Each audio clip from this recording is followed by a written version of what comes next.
Okay, so I'm going to hand over to Kate to start with. We're just going to run through a whole bunch of different talks, and the first one is about the clean study. So if I'm ever not in my office, it's probably because I'm up at Gosford working on one of the studies that we're presenting today.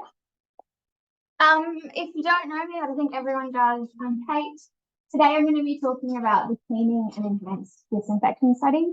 We've got a great team of people behind us, so it's not just Brett and I alone in our offices. We conveniently call this study, the pointers decided to stop working, the clean study. We're looking at healthcare associated infections and how the extra cleaning of shared medical equipment might be able to reduce these infection rates. As a part of the study, we give training sessions to our cleaning team to make sure that we're effectively cleaning the equipment in our intervention. And we incorporate auditing and feedback throughout the trial so that we're continuously improving the quality of our cleaning. So this is a step-wedged, randomized control clinical trial. We have 10 wards at Gosford Hospital enrolled in the study. And as you can see, we have a staged intervention where we implement this enhanced cleaning. It's 3 hours a day on each ward of the hospital. We're currently in phase 6, so all of our wards are on the intervention, so we can see the light at the end of the tunnel. I'm going to give a quick summary of the 4 points that I mentioned earlier, starting with why we care about healthcare-associated infections.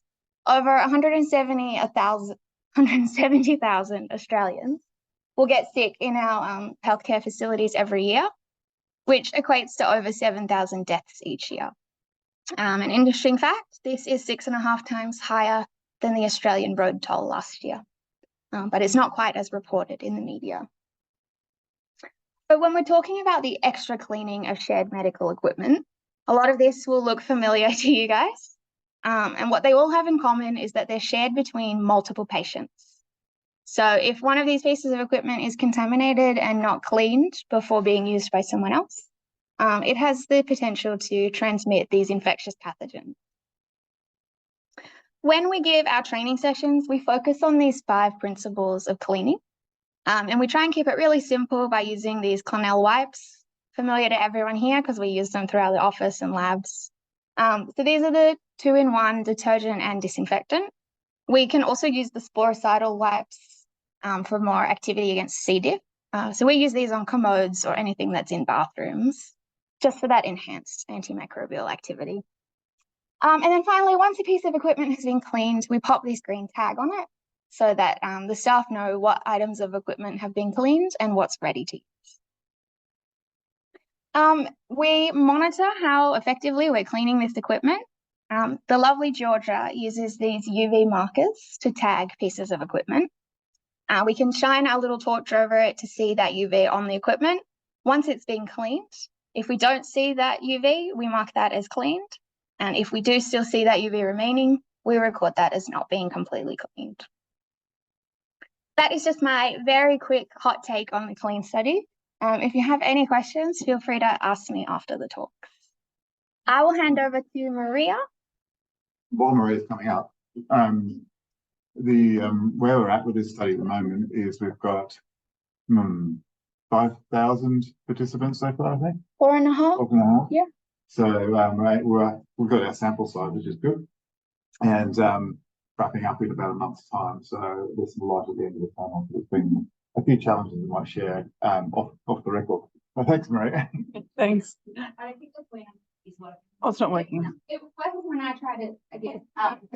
Works now and again. Well, look, it is a great team to work on. Thanks so much to Georgia and Kate and Brett, of course, and all the other people. You can see all their names listed there, and I should have put Georgia's name there as well as being here today. Oh, you are, but I should have put. Sorry about that. Yeah, so the title, the short title of the project is there, and we're really trying to find out what is the impact of this cleaning on the equipment and therefore on the patients themselves. Yeah, so we're looking at reducing infection, of course, from bacteria and viruses. So I'm not from a medical background, so most of you will know a lot more about that than I do. I just know those 2 words, bacteria and viruses, are bad, and we want to get rid of them, reduce them at least. So our participants, we have a couple of groups of participants. The participants that I'm particularly working with over the next week, I think it is, Kate, are the PSAs, the patient services assistants. And they're the people that do all the hard work, all the cleaning. And as Kate and George and I were talking about last week, these are the core of our study in a way, because without them, the study doesn't exist. So they're the ones out there doing the cleaning. Sometimes apparently it's a bit repetitive and boring. So we really appreciate what they're doing, and I'm sure the patients would appreciate their work as well. So they deliver, in terms of what's happening with the study, the intervention is the cleaning in addition to their usual routine cleaning that they do. And of course, as Georgia showed you, they're using the wipes to do that cleaning. So they're the people that we're about to go and talk to next week. So we're turning up at the hospital to interview in a focus group discussion format these people and ask them what it was like, what was their experience. And I think sometimes these studies happen and we don't always find out what's going on behind the scenes with these sorts of workers. So we decided, rather than just to work out between us on a few Word documents what we're going to do, we decided to make it a little bit more, I suppose, template-y and formatted, so that if someone else had to jump in for the focus group discussion facilitation, for example, they could just open up the manual and see what we had planned. So we have a before, during and after set of protocols to follow. And because it's a semi-structured type of interview that we're doing in the focus group discussion, it's not a very formal, step-by-step process, but there are some things that we'd like to do before the interview, before the focus group discussion starts, during and after. So in this manual, I'll just give you a little snapshot of what each of the sections of the manual includes. So before the focus group happens, of course, we want to review the purpose of the study, so that's clear in our head. We want to organise things, work out the timeframes. How long does it take for the PSAs to be involved in this discussion? When do we need to turn up at the hospital? That's taken a bit of back and forth discussion between us all. And other things like, well, who are the participants? What sort of language do they speak? Do they understand this word rather than that word? Do they have this preference rather than that preference?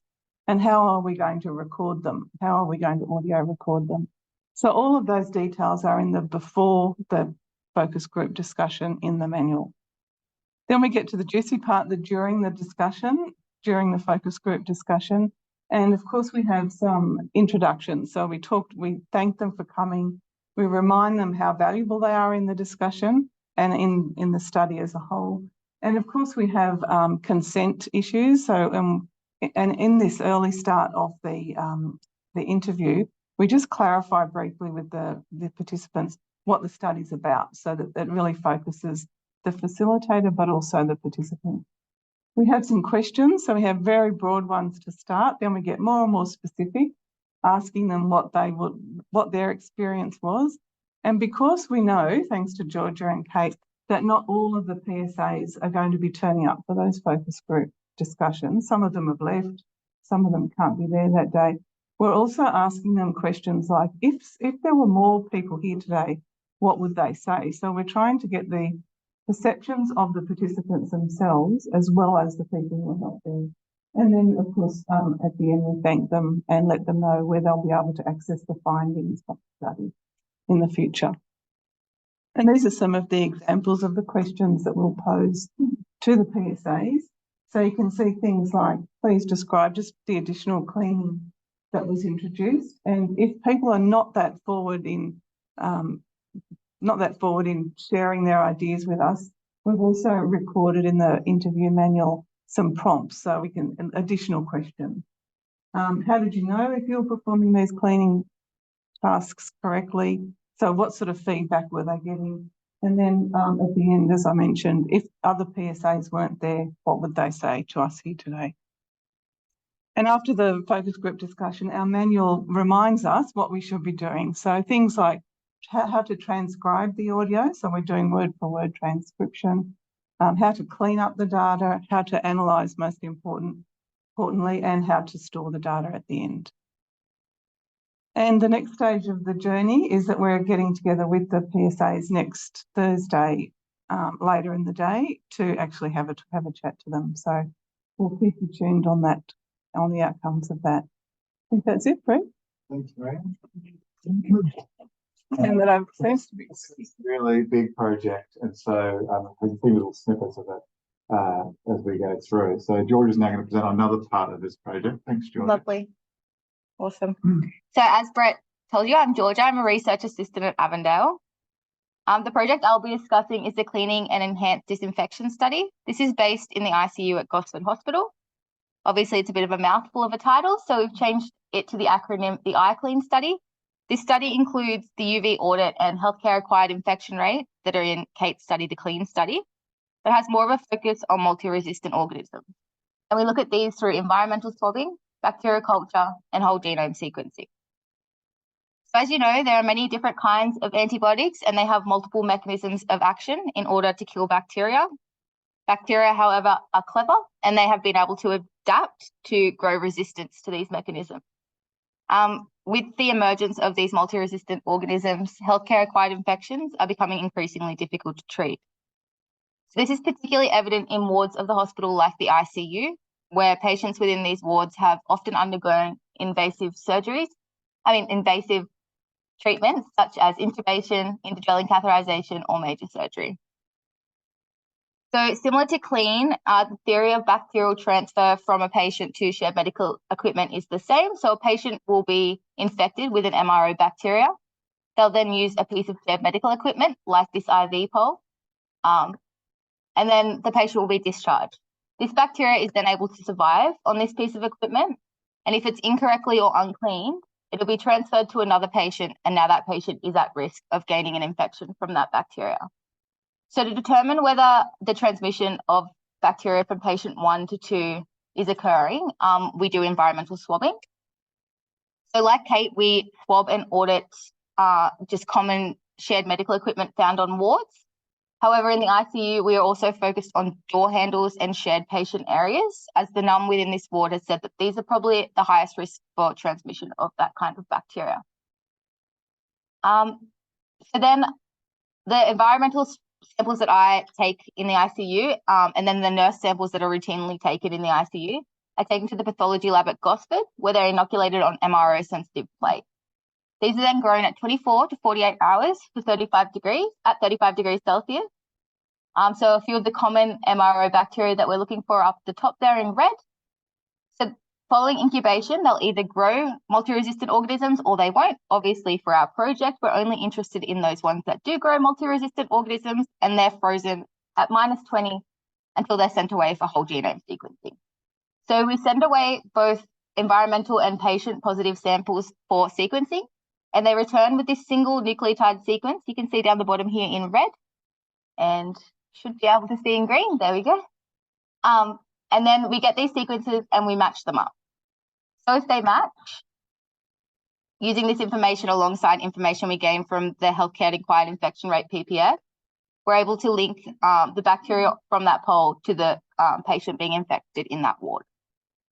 So these are all the people obviously involved in this project. And if you have any questions, feel free to ask me at the end.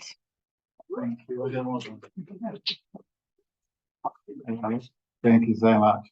Okay, so now we're going to move back to you again. Yes, okay. All right, this is just a quick one, I promise. So today I'm going to talk now about cleaning time and motion. This is kind of a little side study that we didn't quite answer with the CLEAN study, but it is a very important research question. How much time is actually needed to effectively clean the pieces of medical equipment that we're looking at? We've learned from a few of the other studies to broaden our recruitment. So for this study, we're looking at students or existing cleaners. We can also recruit anyone that is a health professional or has done a health-rated degree to help us meet the numbers that we need. So for this time and motion study, we're looking at some select pieces of medical equipment on the wards. We're actually going to be getting multiple different cleaners to clean each piece of this equipment. And we're going to time them how long it takes to effectively clean. And then we'll average out that time to get an idea of how long it actually takes on the ward. So same slide, except instead of 1 dot to determine if a piece of equipment has been cleaned or not, this time we're using 10. They're all going to be in the frequent touch points of pieces of equipment. And the way that we'll calculate if something has been cleaned effectively or not is if at least 8 out of the 10 dots are removed. So before we do start timing our participants, we will give them a run through of those principles of cleaning, hands-on practice before we start timing. So hopefully by then we'll have some really good cleaning technique and it won't be too hard to effectively clean these pieces of equipment. So why is this important? This data will be useful not only for hospitals to understand exactly how much time it takes and therefore the appropriate staffing, but it also helps us in the clean study when we do our cost-effective analysis. It was just a very quick run through. If you have any questions, feel free to ask me later. I'm going to hand over to Brett. Thank you, Kate. And feel free to, get up. I don't mind, get up and grab some more food, please. So yeah, as I say, we're doing a selection of a whole range of projects today. So the next one's called the Happen Project. And so typically this just not playing my video, but anyway, it is both dramatic. So this is the project. The other project's funded from National Health and Medical Research Council grant. And I've got this one's from this one is MR, yeah, this is the MRFF funding grant.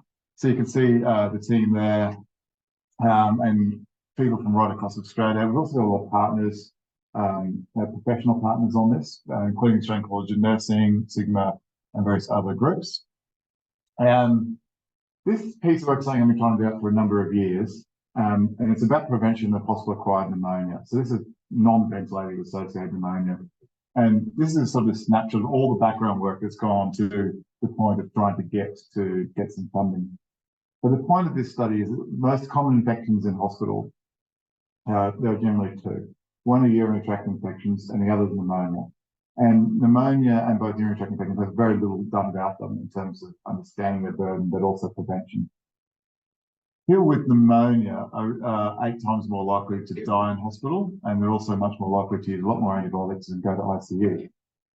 The other interesting thing about all infections in hospital, Kate mentioned 170,000 a year, 25% of those are going to be pneumonias. But it's actually the disability that these pneumonias cause. You won't be able to read that from the back. The disability that these cause long-term for people. So in terms of the impact for society, in terms of disabilities with life years with disability ongoing post-hospital, pneumonia have a massive impact on our society.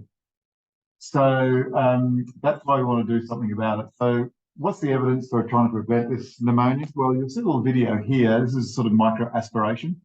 So you can see this person here, just this part there is a little bit of fluid because they had some swallowing difficulties. So when you go to hospital, your mouth becomes colonized with bacteria quite quickly, hospital pathogens. And if you're not swallowing properly, those pathogens come into the upper respiratory tract and a bunch of other things happen. You can end up with a pneumonia. The thing that's interesting is that there's been no high quality studies to look at if you improve people's oral care in hospital, the quality and frequency of it, does it reduce the incidence of pneumonia? Some good studies from residential aged care, but none in hospital. It's pretty poor considering this is like the fundamentals of care that we provide nurses as well. We don't know efficacy. Nursing's got a lot of what I call low-hanging fruit that we could really do a lot of good research in. This is one area of that. So we want to try and address this by a randomized control study. 3 phases. First phase is working with people about what are the current barriers and enablers to performing oral care. It's a nationwide survey and focus groups. We've got surveys completed. Focus groups are happening Friday, first one. I'd look at Kate for a second to remind me of the dates of things. The trial itself is going to be a multi-centre randomised controlled trial. I'll come to that in a minute. And then phase 3, looking at some translational aspects. So where we're at the moment, phase 1, as I mentioned, really understanding current practice and barriers, development of educational materials of relevance to nurses, not things that we think might work. And then some focus groups will develop all those educational materials and tailor that intervention further. This will lead to the trial next year, which at this stage is looking at the Royal Melbourne Hospital, the Sydney Adventist Hospital and Gosford Hospital. Within those three hospitals, there'll be 3 wards. Each of those wards, again, is a step-wedge RCT. It helps get over consent issues as well as other ethical issues of receiving the intervention eventually.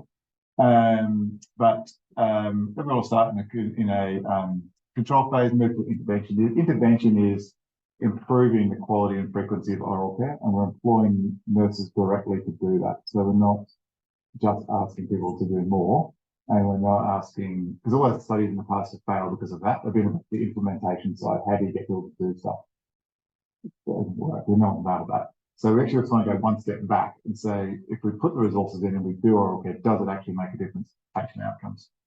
In this case, we're interested in pneumonia.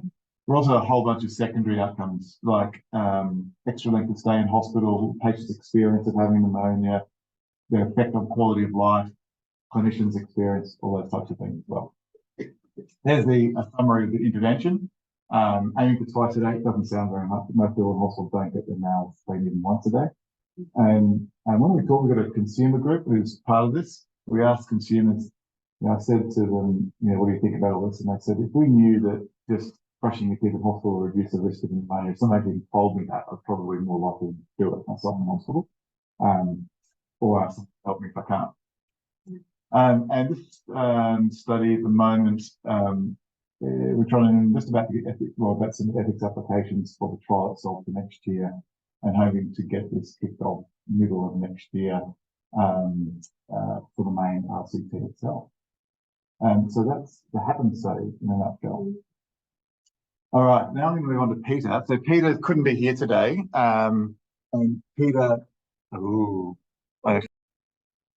Good afternoon, and thank you for allowing me to present via Zoom. So I'll be talking about preventing catheter-associated UTIs, the randomised double-blind crossover study, or as we call it, CATION. There's quite a large team involved in this study, which crosses multiple institutions and hospital settings, so thank you to all of the collaborators. By way of background, tens of thousands of people in the community undertake intermittent self-catheterization to empty their bladders due to a chronic condition like spinal cord injury or disability, and they often do this for the rest of their lives. The use of a catheter several times a day can cause complications like urinary tract infections. And although this might seem trivial to anyone who may not have experienced one, people with UTIs do not feel the same way.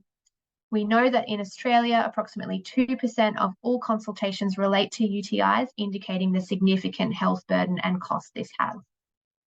Infections also impact quality of life through discomfort or pain, and little research to date has explored the personal experience of having a healthcare-associated UTI, particularly in Australian populations.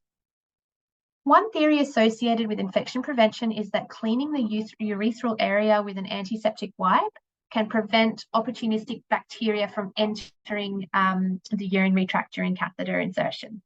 So a systematic review conducted by Professor Mitchell found evidence for this to be inconclusive, which justified the need for a large-scale study conducted a number of years ago now in public hospitals, looking at the use of antiseptic chlorhexidine to clean the urethral area prior to the insertion of an indwelling catheter.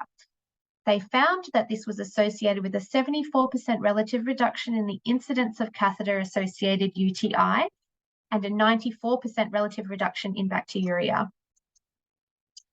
So we are proposing a double-blind randomized crossover trial to investigate the effectiveness and cost-effectiveness of chlorhexidine solution in reducing the incidence of UTI in people undertaking intermittent catheterization in the community compared to normal practice. You can see our inclusion and exclusion criteria. So we're looking for adults over 18 who undertake intermittent catheterization and are likely to be doing so for at least 12 months. And we are unable to include people who are inpatients or palliative care, or who have a condition contraindicating them from using any of the product ingredients, including chlorhexidine, and they will need to pass a sensitivity test for chlorhexidine as well. So here's the design. You can see it's randomized double-blind crossover. So it is undertaken over 12 months. Participants enter one arm of the study for 6 months before crossing over to the other 6 months, and there's a small washout period between. This design means all participants receive the intervention either before or after completing a 6-month control period. This is quite a big table, but these are all the outcomes that we're looking to collect. So we will at baseline get some basic demographic and contextual information, and also look at a validated measure of health-related quality of life. We'll also check in with the participants monthly to see how they're progressing with the trial, check on the product use, and also ask about UTI if they've had a UTI. If they have had a UTI, we'll follow up on the phone and get a lot more detailed information about the UTI, whether they've had antibiotics, whether they've presented to the GP or the hospital. We also ask them in the middle of each arm how they find the product and the project in general, and get feedback from the participants in that way. And then the final part is the personal experience of intermittent catheterization, and also if they experience a UTI, so using qualitative methods. So thank you. I look forward to coming back and sharing the results with you, hopefully later next year. Thank you.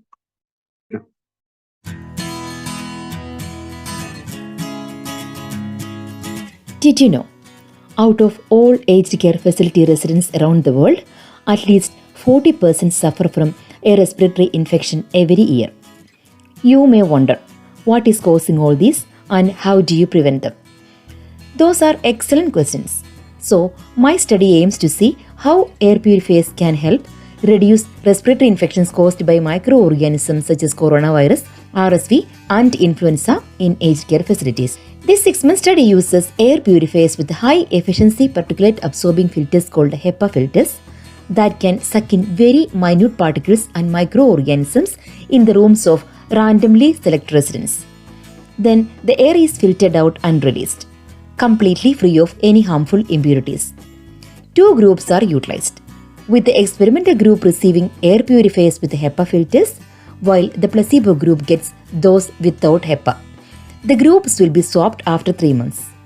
This study is double-blinded, meaning neither the participants nor the researcher will know who belongs in which group. This will result in a reduction of COVID, RSV, and influenza cases, and overall healthier residents. So, more air purifiers equal more respiratory infection-free nursing homes.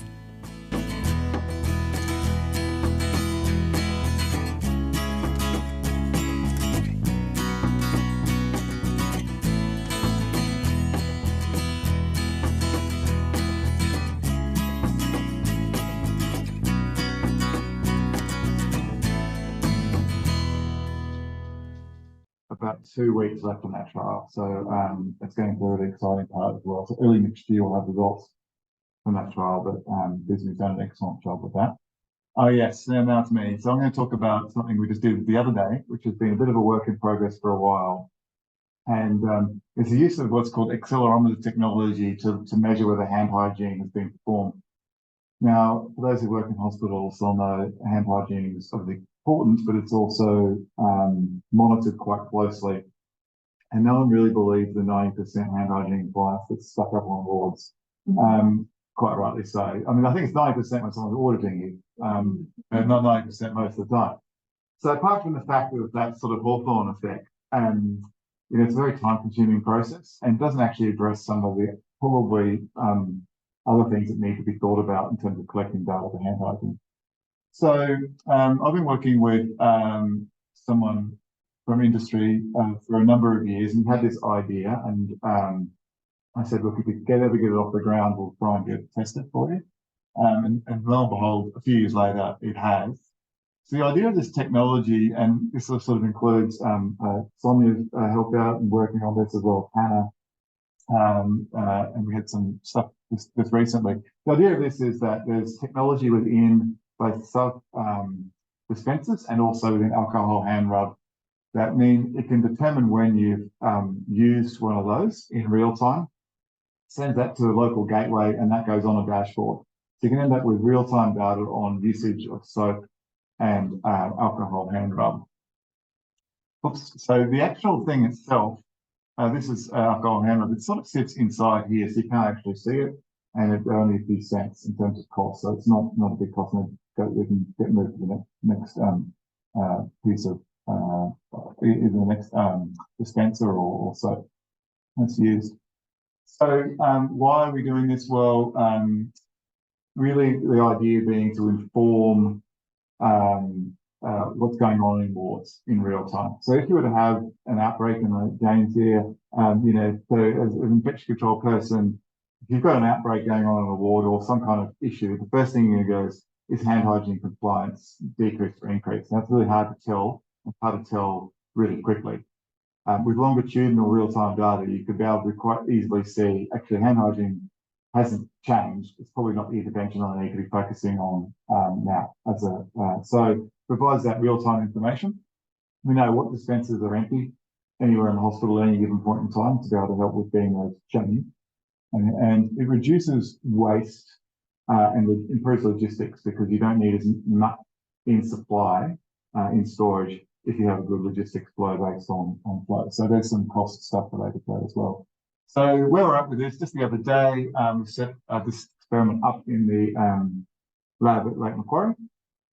There's Murray there. He's the CEO of the company that's developed this. So these little devices were installed in the hand hygiene bases and in a couple of alcohol hand rubs. The point of this study was just basically see did they work. Did they accurately detect when someone was using it or not, based on the data that Murray's was collecting and based on our real-time data that we were collecting visually through recording students undertake clinical activities. The other thing we wanted to make sure is they didn't do false positives. So we get the students to do a lot of activities in the beds and related areas and make sure that this stuff wasn't just picking up random movement and actually was picking up proper dispensing of alcohol. So that's what we did last week, and we look forward to getting those results once Georgia and others have sat down with hours of video and expected that data out. So that's a bit of a different sort of project. Okay, and I'm going to move on to another project. This is a project involved with a couple of people from Monash University. Professor Helen Rawson and Phil Russo lead this project, so I'm going to let them talk. Hello, everyone. Thank you for listening to our presentation. My name is Helen Rawson. I'm a registered nurse and an associate professor of nursing and deputy head of school at Monash Nursing and Midwifery. Hi, folks. I'm Phil Russo. I'm professor of nursing at Monash Nursing and Midwifery and also have an appointment at Cabrini Health. So welcome to our talk. And look, what we're talking about briefly is giving you an overview of a study that we're completely running. The acronym is APRECISE, Australian Preventing Infections in Residential Aged Care. You can see the longer title there. And in essence, what we're wanting to do is to develop an intervention to support residents, the workforce, family, to ensure that there are great infection prevention and control measures in residential aged care homes. The study that we're talking about, we were fortunate to receive funding from the National Centre for Healthy Ageing. Now, the National Centre for Healthy Ageing is a partnership, a government-funded partnership between Monash University and Peninsula Health here on the peninsula in Victoria. And I really want to acknowledge our project team. Professor Russo and I are leading this work, and you could see a number of people involved in the team. And our co-investigators, which includes Professor Brett Mitchell, includes people from nursing, medicine, allied health, general practice. We also have consumer engagement. And we have two aged care industry partners involved in this study. You may have heard of Australian Unity. They're more national, and then there's a small aged care not-for-profit provider here in Melbourne, Oliver Care. So our study is across 4 stages, and I won't go through those in detail, you can see, but essentially it involves qualitative and quantitative methods. It involves co-design with residents, with family members, with aged care staff and providers. It involves a really key piece of work that Phil is leading in this space and using all that to co-design and also implement an intervention. I'll now hand over to Phil to talk about the work that he's leading as part of the project. Thanks, Helen. So a key indicator of how effective your infection prevention program is the prevalence of infections amongst your residents. So what we're planning to do is a series of regular point prevalence surveys of the residents looking for infections. So what that involves is that we will be using validated methods from the European Centres for Disease Control and Prevention, who have devised a system to identify infections in aged care residents. By doing this, it might indicate to us over the period of time that the education is working or not, but to be really effective, we're hoping at some stage down the track, we'll be able to do this project on a much larger scale, on a much bigger population. And importantly, this is the first time point prevalence survey has been undertaken in aged care facilities in Australia. Thanks, Ellen. Thanks, Phil. And that's really important because this Phil's work isn't standalone. The work that we're doing on understanding the issues, co-design, etc. It's not standalone with that part also. It's a great marriage of the two. We will be able to use information that's coming out from the point prevalence survey to align with the intervention developed. So for example, let's say for one of the months for the point prevalence survey, one of our aged care settings, it transpires that urinary tract infections are on the increase. We can then tailor the intervention, which the intervention could be education, it could be posters, it could be other multimedia resources we're developing using a co-design process called depth of field, which one of the researchers in our school leads. We'll be able to use that to then do tailored interventions based on urinary tract infections at that period of time. That sort of work is really important because no two facilities are the same. So we know that anything we develop needs to be able to be tailored to suit the setting. And of course, with the implementation of the intervention is over 4 months, the point prevalence survey starts a bit before the implementation and will continue for about 3 months afterwards. So look, in summary, that's what we wanted to present to you about the work that how we're working with infection prevention control in residential aged care. And ultimate aim is to show the safety and quality of life for people in that setting. Thank you very much indeed for listening. Thanks, folks. Bye. Bye. Another great project. And I'm now going to hand this one over to Daniela. So Daniela is our project manager for the project we're doing in the Philippines. So I'll hand over to Daniela for this one. Hopefully. You have to click left. I have to click. On the slide itself. Okay, thanks. Okay.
I laughed at when she said, and Daniela said, there's a series of ethics approvals. I tell you what, I'm used to ethics approvals, but dealing with different countries and developing countries is a real challenge. And 23 ethics applications, all of which are in paper form, and all of which they change the requirements between you getting it and submitting it. So it's Danielle's done an amazing job of that project. And finally, I just want to touch on a whole bunch of other small things, just to give you a bit of a snippet of some other research. Can't go through it all, but just some other things that I'm involved with and others that I'm working with. This has been a monstrosity to get out, but I'm pleased to say the textbook coming out later this year, and I know some of you are interested in getting this into the curriculum next year. This is the first textbook around healthcare-associated infections and infection control practice in Australia that's been undertaken. It's about 45 chapters and 100,000-ish something words. It's more than that, it's a couple of 100,000 words. So it's no, it's a lot more than that. Each chapter is about 20,000 words. So it's been a monstrosity, and we started off pre-COVID, without obviously knowing COVID was going to arrive, and so I'm glad that it's actually finally getting to the point of publication. So that will be arriving in the next week or two. We're doing this piece of work around survival of pathogens in the environment. So how long pathogens survive for in the environment, that hasn't been done for about 20 years in a standardized, systematic way. So we're doing a review of all the existing literature around that at the moment. There's a piece of work that we're trying to, we've started, and we're hoping to get some big funding for in the next year or two. And that's to look at gowns and gloves in clinical care and whether they're actually needed or not for the transmission of infections. And specifically focusing on certain types of things. So patients who've got MRSA and DRE, typically the healthcare workers need to wear gloves and gowns. And there is a fair bit of observational work that says that they're not needed. But we need to do an RCT to answer that question properly. And to answer that question properly in an RCT will require a good dozen number of hospitals over a couple of years. So it's going to be an absolute monster of a trial. But we want to do this not just because if we don't need to use gloves and gowns, that's great. It also helps in healthcare workers be able to comply with 5 months of hand hygiene, which is exceptionally difficult to do when you've got gloves and gowns on for some contact precautions. But also the wastage from PPE from an environmental point of view and a cost point of view is extortionate. And we're talking about just copious amounts of landfill that are going in every year from gloves and gowns. And if we don't need to use them, we save money buying them, and we do a massive improvement for our environment. So there's some other reasons for potentially looking at this as well. This year, I did say I wasn't going to write any grants, but ended up being involved with 5. And this first grant, we haven't heard the outcome of any of these. These 2 are due next week or the week after. This one, we're looking to set up a national surveillance program for healthcare associated infections. Nothing in Australia. Ironically, the government's not interested, so we're trying to get money to do that. This one's all about sinks and in ICU. Sinks, it sounds odd, but sinks in ICU are a massive problem for infection transmission of multi-drug resistant organisms, and the worst kind, the highly resistant gram-negative bacteria. And so they, ICUs around the world trying to they're going waterless, trying to negate this issue of sinks because it's such a problem. So we want to do a randomized platform trial where we help test multiple interventions against themselves. And as interventions start to fail, you take them out of the equation, add more interventions in. Very complicated. There's only a few statisticians in Australia that can actually prepare and analyse this type of data, and only a few in the world. Hopefully we'll get that grant. There's an EU Horizons grant with some team in Norway. We're looking across Norway, Spain, and Netherlands, and a couple of other countries to do some work in residential aged care about infection control. And hoping we'll find out. That's a 2-stage process. We'll find out about the first stage, whether it's successful or not, later this year. And we want to repeat essentially with the pneumonia study, the Hackman study. We want to do that in aged care. And so that's in the process of being submitted, and also looking at education and governance in aged care as well. I do want to touch on some of my students because they're amazing. Trisha's here today, and you'll hear about Trisha's work in due course. I'm not going to talk about any of the students' work, it's their work. Linda, of course, submitted. Haley is not here, but she's doing a huge study, and good news from her this morning, actually, that she's doing an RCT in 20 aged care facilities across New South Wales and ACT, looking at whether barrier wipes will reduce the incidence of pressure injuries. And she's just recruited her 856 participants, which means she's now got the sample size. So she's very excited about that this morning. And that's amazing. Disney, you heard about, she presented the air purifier. Dr. Sarah Browning, who is head of infection control, director of infection control and infectious disease physician at Hunter New England. I'm supervising her work around antibiotic thresholds. So how much antibiotics are a problem before they become a problem in healthcare, as well as, you guessed it, some more stuff on stinks. And Hannah and of course Michelle will be starting next year on their journey as well. So I look forward to seeing what they've got to do.